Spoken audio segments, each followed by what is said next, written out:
इस वक्त हमारे साथ बातचीत करने के लिए बीजेपी के वरिष्ठ नेता मुख्तार अब्बास नकवी मौजूद हैं। सर, जस्टिस वर्मा को लेकर जिस तरह से बवाल देखने को मिल रहा है, उसी बीच सिफारिश की गई है इलाहाबाद हाईकोर्ट भेजने को लेकर। देखिए, न्यायपालिकाओं का जो है वो देश में बहुत सम्मान है, उसका विश्वास है।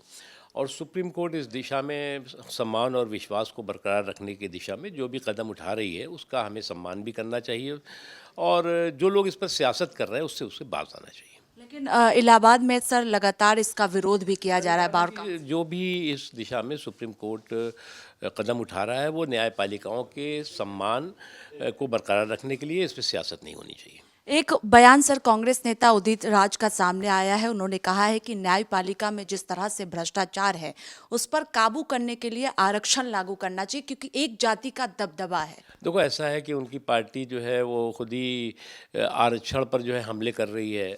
आरक्षण जो है वो जो संवैधानिक होना चाहिए उसको सांप्रदायिक बनाने में लगी हुई है।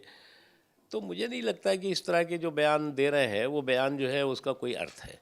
और जहाँ तक न्यायपालिका है, हायर जुडिशियल सर्विसेज में जो रिजर्वेशन की व्यवस्था है वो है। आखिरी सवाल है सर, उत्तर प्रदेश सरकार को 8 साल पूरे हुए हैं, किस तरह से आप देख रहे हैं? क्योंकि समाजवादी पार्टी कह रही है इन 8 सालों में यूपी बर्बाद हो चुकी है देखो, पूरी। यूपी में जो है वो इन 8 सालों में देखो तो बलवाइयों, बाहुबलियों, बकैतों की ठुकाई और पिटाई और समाज के सौहार्द और भलाई का काम हुआ है। समाज के समृद्धि के लिए काम हुआ है। और जब तक जो है वो समाज पर जो है वो बलवाई, बाहुबली, बकैत हावी होंगे, तब तक जो है वो समाज की समृद्धि हो, सुरक्षा हो, सौहार्द हो, उसको नुकसान पहुंचता रहता है। और इस दौरान इससे पहले यही होता था। इसलिए मैं मानता हूं कि एक बेहतरीन कार्यकाल है, और उत्तर प्रदेश को तो मैं कहूँगा कि सुशासन और सनातन का अमृतकाल रहा है।